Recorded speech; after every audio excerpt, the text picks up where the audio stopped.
শুধু মানুষ হতভাগা একটা প্রাণী যে আল্লাহর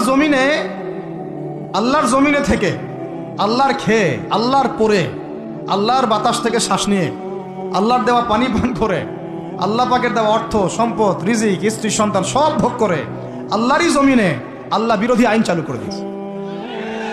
এই মানুষই একটা হতভাগা প্রাণী। মন খারাপ করেন না, আমার কথা রাগ করেন না, এগুলো বাস্তব।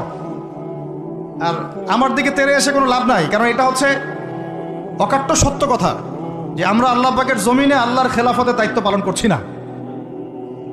আমরা আল্লাহ পাকের জমিনে আল্লাহর নিয়ামতগুলো ভোগ করে আল্লাহ বিরোধী অপশক্তির স্বার্থ রক্ষা করছে। না হলে বাংলাদেশের মতো জায়গায় কেউ ট্রান্সজেন্ডার চালু করতে পারে?